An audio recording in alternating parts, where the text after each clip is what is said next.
Hello and welcome to Down to the Tyre. Today I'm joined by a fellow podcaster. It's James from the Lick the Stamp and Send It podcast. How are you today, James? Hi, all right. I'm not too bad. I've just come in from ultra frisbee training, so I'm a little bit tired. But I thought, I'm gonna commit myself to this. I'm gonna absolutely do this because fellow podcasters, small podcasts, we need to get bigger, don't we? We need to get the publicity. We need to just share notes and compare notes, don't we? 100%. And an ultimate frisbee player, motorsport podcaster. You do a bit of dodgeball as well, I believe. You've got a lot of sports on the go. Yeah, I don't know if this is being visually recorded, but I currently have a thumb brace on. I bent my thumb back the other day and it's a bit bruised. So it's just trying to just get that healed. I also do mountain biking as well. I do really weird things. I do ballroom dancing as well, which I took up in second year of uni. So it's just I'm just all over it, to be honest. Do you do any motorsport yourself? Have you ever done any karting or anything? I've done karting and I did a karting just a session with my brother and my friend last year. And it was at Team Sport near us. And basically, this one that we were at had a downwards ramp and it was like a full 90-degree left. And basically, one person could go through it at a time. And me and my brother were side by side. And he looked at me. He was on the inside. I was on the outside. I had the better line. He looked at me. I looked at him. And then he very quickly remembered from playing the F1 game that I don't give up. And he was like, "Yeah, I'm gonna back off." And I was just like, "Wee," and I was quite proud of myself. But yeah, he very quickly got reminded that I don't really leave the space. As Fernando would say, you have to leave the space. I don't. I very much don't leave the space. I was going to ask you which driver on the F1 grid do you reckon your driving style was the most like? Um, Danny Rick, you got to lick the stamp and send it, haven't you? So, to quote the podcast. Quote the podcast. Yes, look, I do look. We haven't been able to record for ages because we're all just like insanely busy. Three of us are final years and one of us works, so we're all just like mega busy. How did you all meet in the first place? So I did a year abroad last year, and I was in a band called Pyro with two people called Ava and Kevin, and then Ava did stuff with the uni radio station. I was like, "Can I start a podcast?" She was like, "Yeah." I was like, can I do it on motorsport? She was like, "Yeah, you can do it on whatever you want." She was like, "I'll join in with you." And I was like, "Yes!" So I had you know when you just get the ideas where you think of it every now and then. It's like, yeah, I kind of want to do that. I kind of want to like talk about motorsport and stuff like that, but like not do it very professionally because who likes professional things? I'm very much just take it to the absolute max in terms of taking the mic. And so yeah, I ended up doing that. And then I have a friend from sixth form who went to Cambridge, who then met this person called Katie, and Katie's done like W Series stuff, is in the Motorsport Society in Cambridge. She's now graduated. So then she came on for a one, and then she went, "Oh, why don't you speak to Sophie?" And it was like, "I'll happily speak to Sophie. Why not?" So I ended up meeting Sophie, and then we ended up basically I ended just turning around going like, "Look, instead of just making these random guests, let's actually like just put these on quite often." Yeah, and it was quite active last year. We've kind of dwindled a little bit because I say we're quite busy. But yeah, it was basically just like, right, who wants to do this? So I just put in going, who wants to do it on this one? And yeah, then the four of us was created for Lick the Stamp and Send It. Yeah, it was a very much a web of people, to the point of I haven't actually met Sophie in person. But I put it on my Be Real like one time I was recording, and it was with Katie and Sophie and obviously me. And my friend who obviously knew these two were like, "This is the connections I didn't think were gonna happen today." And I was like, "All right." I was loving life. And he was very, very confused. He was like, "How do you just do this?" I was like, "I can just speak to anyone, mate." I think But that's a yeah. great skill of being a podcast host, just being Oh, able to speak. absolutely. Yeah, well, and obviously then I approached you and I was just like, right, followed you for a little bit. Screw it. Clap. Let's make it And happen. then here we are now. Exactly. What's it like kind of having so many different co-hosts? Because obviously I do this by myself, but what's it like kind of being able to bounce off so many people? It's quite good because each one's quite different in terms of we all have our own interests. So like Ava, she's like born and bred in Ireland, so she knows all about like the rallies there. She was at the Wexford or the Waterford rally a couple of months ago, and did a little bit of coverage of that for us. Um, Katie like knows people through like the Motorsport Society of Cambridge, same with Sophie. So like they've got their interest. Sophie's done some media stuff for Extreme E and a little bit for Formula E as well, which is I'm quite interested in them because my background for uni is environmental sciences. So it's just like, yeah, we end up we bounce off each other with very different things, and it's quite fun. We can have very much random conversations. It's great. That's awesome. Yeah, I was going to ask about Extreme E. That's obviously one of the series that you're most interested in, obviously being an environmental student as well. Yes, What kind of like led you to discover Extreme E in the first place? I think it was either an Instagram post or my mum. It was one of the two. But she sent it to us. I looked at it. I was like, oh, cool. Completely forgot about it. Saw it again.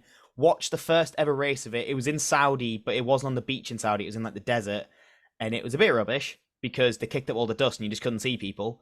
But I still quite liked the principles of it because it was all like, okay, we're going to have the man and the woman driver. They have to swap out all the sustainability stuff, and it's like, oh, this is sick. It's like I've constantly looking for jobs for them, and they're never advertising. But like it's just the whole thing of it being like all environmental and like everything's reused and recycled and stuff like that. It's just great. It's like, oh, it's actually like very much leading the way, just basically saying to people, look, it actually can be done. Absolutely. And obviously, I feel like Formula E has gained quite an audience as well until they moved it to TNT Sport and completely Yeah, eliminated half of that audience. But, yeah. you know, I'm very happy. but kind of what do you feel like attracts you to Extreme E more than a series like Formula E, for example? Uh, just the rough terrain, I think, of it. Mm. I'm not a big fan of Formula E because it's mostly on street circuit. Obviously, they go to Hermanos Rodriguez and they do a few other circuits every now and then. But I'm like, I quite like the fact of I'm not a big fan of street circuits in general because it's like, cool, this bit's kind of always here. This bit gets built and then gets taken down. But with Extreme E, it gets built, gets taken down. You never see them again. It's like they try and leave as little impact as possible, and it's mad. I just love the fact that like, they leave very little impact, and but also like just it's not just the racing they do. They've got it's their legacy projects they call it. So there was one of them where they all the drivers, all the staff, all the crew went out, planted mangrove trees, went out, taught some kids English or like how to read and write. And they don't just go, okay, right, see you later on, never gonna go back. They second season, they went back to one of the places that they weren't even racing in. It was like, okay, we're going back to go and see the progress. And it was like, oh yeah, we actually did do something good. That's so cool that they do stuff outside of just the Yeah. racing that they But do. also because whenever the cars break, they still run. They can still go. It's not like oh, they've done it without front ends, back ends, no doors. The entire thing comes off. Like the whole bonnet comes off sometimes. It's just like, and you're still going. You wouldn't see that Uh, in a series like F1. The oh tiniest no. thing breaks on F1 and it's like retire the car. Oh no. Oh no, my tires are gone. My tires are gone. Like, no, they're not. Just keep driving. But yeah, like, you can literally like smack into the side of someone on Extreme E and you're fine. It's like, yeah, just keep going. Sounds a little bit like touring cars in that sense. Touring Oh cars is yeah. quite Oh, I brutal. love touring cars. Love touring cars. Me too. I saw touring cars at Brands Hatch in October. Oh, so good. I was I loving go to life. Donington a lot to see it. I was stood on a post next to the car, not next to the car, like next to the corner, like one of the first corners, and Yeah. I was like, I'm very happy to stand here. Um, like I was loving life. There were some people in the middle with like their vans, and I was like, my dad would love that. But I was like, I am. Like, there were some people in the stands, and obviously all the seats, and I was like, you know what? I'm just happy to be a dude stood here watching a race, stood on a post. I'm like, It's a fast car. Yay. Simple things, am I right? What's the situation with kind of spectating Extreme E? Is that a thing? They don't really do it. Mm. Probably environmental impact and stuff like that. I did apply for media accreditation, didn't get it. That was like over a year ago. I kind of half-assed it though. I was really busy at the time, but I might look at it again. But yeah, I'm trying. Like, there was a one in Scotland, and it was the day after I came back from my year abroad, and I was like, I could have gone. I could have driven up. It was like 2 hours away from where I live. I was like, I could have gone, and I never did. I ended up going to work, but yeah, it was like, oh, I could have done it. I could have done it. Why didn't I do it? But yeah, I don't fully know how the spectators work. Sophie has been to an event because she got media accreditation. So that's been covered before on one of our episodes. I don't fully know. It is. Yeah, you don't see that many spectators. I think because the circuit's quite big as well. Like the circuits are huge. It's mad. In terms of kind of drivers and teams and stuff, like who do you support in Extreme E? Who are you rooting for? I just like all the teams, to be honest. One of the last ones that I remember watching was, I think, Acciona Science Team. They barrel rolled it and then still kept going, and I was like, "Go on, lads, go on!" But yeah, like I'm kind of just there for the racing type thing. When it comes to Extreme E, I'm there for the racing. I'm just there to like just see people just go bosh straight to the side of each other. All right, you still go, crack on, mate. It's great. Sometimes I feel like it's easier not supporting someone because then you're kind of happy Yeah, either way. It can't ruin your day. exactly. But I was in the pub the other week watching the F1, Mhm. and I was wearing a McLaren hat, and a guy was there in full Mercedes getup. Walks to go and get a drink, looks at me and goes, "Oh, McLaren," and I was like, "Yeah, cool. I also support Red Bull, mate. Kind of support Mercedes a little bit as well, but I'm not going to turn around and say anything to you." The fact that you said that right to your face. Oh, I just fully looked at us, and my friend was sat with me, and he was like, and I was like, "Yep, yeah." I was like, I'm not gonna fight him. I can't bother. Oh, fair enough. Am I right in thinking as well? There's quite a few like very well-known faces involved in Extreme E that people who watch F1 but have never watched Extreme E before would know of. Can you go Yeah, into that a so Hamilton doesn't have a team anymore, but he did.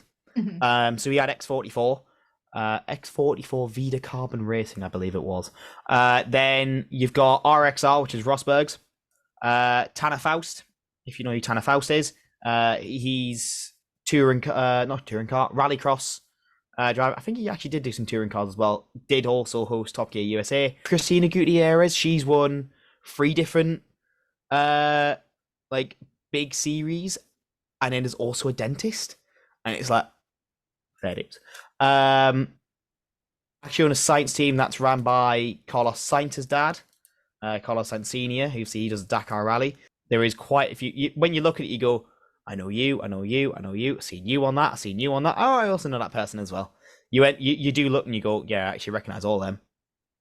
Which you don't always get when you're watching a new motorsport series. Sometimes you don't know like anyone in it, but it's nice to Yeah. kind of, I think it's easier to get into a new motorsport series when you've got like those familiar names already in there. Oh, absolutely. Well, I got more into Extreme E when McLaren joined. Emma Gilmore. Yeah, they made history because they were the first ever female to drive for McLaren as a whole, and I was like, yay, we've got female drivers. Yes. Yeah, Equality. because Extreme E is Ow. way more gender diverse Oh than yeah. I think a lot of other series. I think some of the teams I think the teams have to follow the rule as well, not just the drivers. I think the teams have to follow the rule where it's like 50-50 split. I'm not too sure on that. I just watch it and go, that looks cool. I would love to have a go with one. So valid. I'd absolutely love to go have a go with one. But yeah. It is, but as well, so Extreme E at the end of the year is no longer Extreme E. What's happening? It's becoming Extreme H. So because of right? hydrogen fuel cells. So they've got a huge development, obviously, with hydrogen fuel cells, a little bit more flammable in terms of bang, but I think they managed to sort it out the stability of it because they get all their electricity anyways from solar and in hydrogen battery and hydrogen fuel cells on site. Mhm. So I think they're transitioning towards that because a lot of the teams left this year, like 2 or 3 of the teams left this year, but I think they might be coming back with Extreme H. See what We'll happens. see. We'll see what happens. Indeed we will. And the fact that obviously, as we've said, it is very diverse in terms of gender leads us nicely onto the next series we're going to talk about, which is the Absolutely. F1 Academy. F1 Academy. Oh, this is when everybody gets to hear about my love for Abby Pulling's car. Abby Pulling is who you support in F1 Academy then if you're a big fan of her car. Absolutely. Yeah, absolutely, because the car looks awesome. No, I think all of them have got very good opportunities. I think W Series walked so F1 Academy could run, as they say. Because it's taken off a lot more. I do think them going to Sky is the worst decision ever made, but why do we have to pay for things?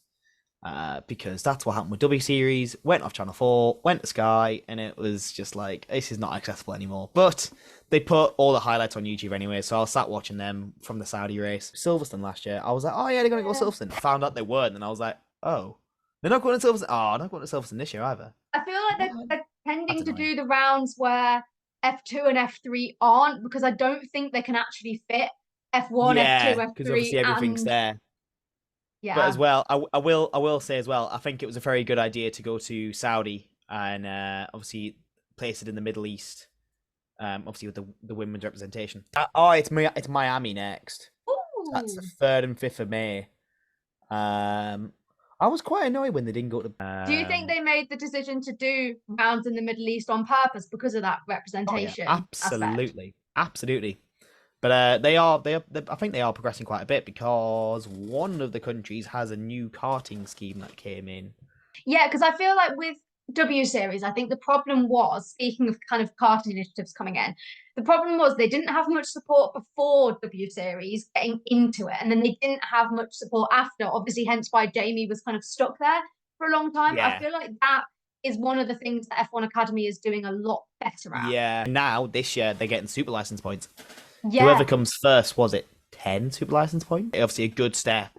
But yeah, hopefully it works. But apparently they said a while ago, someone said a while ago that they expect the first. I think this was when W Series just started. They said that one of the first female F1 drivers is probably going to be Kimi Räikkönen's daughter, and I think she's about 8 years old right now. That's not reassuring. It's not soon. It's not soon. It's reassuring. It's reassuring in terms of it's going to happen, but not reassuring because that's how young she is. But the goal is to get an F1 driver who's a woman in F1 by 2030. I think that's how long Susie Wolf's got. I don't Fingers know. crossed. I can't fully remember. Yeah, I've definitely, that rings a bell. I've definitely heard that as well. I feel like it's kind of, I do feel like a lot of the drivers who are in F1 Academy now, Dorian gives me a little bit of hope. I do feel like she has a lot of potential, but I do feel like with the drivers in F1 Academy now, a lot of them will probably go on to have really successful racing careers, but perhaps not Just not in F1. F1. They weren't there and they weren't like visible like they are right now. They're not gonna. They wouldn't inspire. Exactly, and then we'd never have one. Yeah, like I think quite a few of them might go to Extreme A soon. Hopefully we see some more women in single seaters. Just the representation's rubbish. It's really not good, but it's getting better. Obviously, everyone knows now who Hannah Schmitz is. Like everybody knows who they are. People are starting to look and go, "Oh, look, there's actually women in the team." Like, did annoy me with Red Bull last year, but yeah, because Red Bull never had a woman on the podium with them. I noticed that, and they had enough podiums. They had 22 wins. Yeah, 22 wins. 22 wins out of the entire race series, like entire calendar. 22 wins. There's definitely a woman who could have gone on. Well, to end things on a bit more of a positive note, I was going to ask, we've touched on it a little bit, the future of motorsport for female drivers. What do you think the future of motorsport is in terms of the environmental side that we've spoken about? Well, with F1's commitment to their drop-in fuel for 2030, amazing. Carbon neutral by 2030 as well, 2030 or 2025, also amazing. Formula E, they're doing a very, very good job on it. Everyone goes, why can't Formula One go full electric and just get rid of Formula E? There's a trademark involved. It's a single seater electric series. They own the trademark until 2037 or something like that. But yeah, I think it's going in the right direction. I don't think that Formula One should go all electric. I like the hybrids. It does sound like a superpowered vacuum cleaner, but I like the hybrids. I like the way it's going with it. I think it's the drop-in fuel is going to work a lot. Yeah, I think it's going to work because then I think as well, like Extreme E especially, they educate people. Like I learned stuff about Uruguay. I was watching the Uruguay race a couple of months ago, and it was like, oh yeah, like Uruguay is like fully sustainable. The only one that isn't fully sustainable is the transport sector. And I was like, wow, that's mad.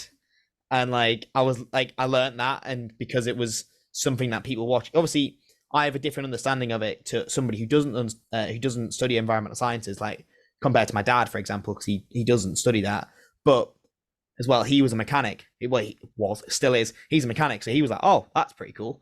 And like, you get my friends who just don't know much about cars as well. They still go, "Oh, that's actually quite cool," because like it's like it explains it in a way that everyone can understand it. It's accessible for everyone. And I was loving life. I was like, this is actually really, really educational. Like this should absolutely be on some form of syllabus, basically being like, look, how are bigger corporations actually making a change? And obviously Extreme E is. Absolutely. Well, that's a very positive note to end on. That change, even though Absolutely. it's taking time, It's it's taking time. happening. It's working. It's taking time, but it is working. Absolutely. Well, thank you so much for coming on as a guest. Before we go, where can people find your podcast to listen to it after this? Spotify. So if you search up Lick the Stamp podcast on Instagram, it'll come Yep. up. If you search up Lick the Stamp and Send It podcast on Spotify, it'll say James Turnbull as the person who runs it. That's fine. Obviously, that's me. We have a few episodes as well on UCC 98.3 FM, but they'll be very, very far down. But I am still working on trying to get them onto our profile. I do actually have them. I just need to put them up. At some point I will. But yes, yeah, Spotify. That's it, really. Sorry, everybody else who doesn't use Spotify. Yeah. Cool. Everyone go check it out. And now it's time for me to do all my little pluggy things at the end, mentioning my social media and everything. I am at Down To The Tyre on everything. If you're watching, because I've started doing these on YouTube now, please subscribe. And if you're listening on Spotify or Apple Podcasts, then please leave a 5-star review and give it a follow. And yeah, that's everything. They're all the plugs for both of us, and they'll all be down in the description as well. Now, can I ask if I can do my closing thing for your podcast? Do it. Go for it. So, as we say at over at Lick the Stamp, if you're ever in doubt, pass the checkered flag, lick the stamp, and send it.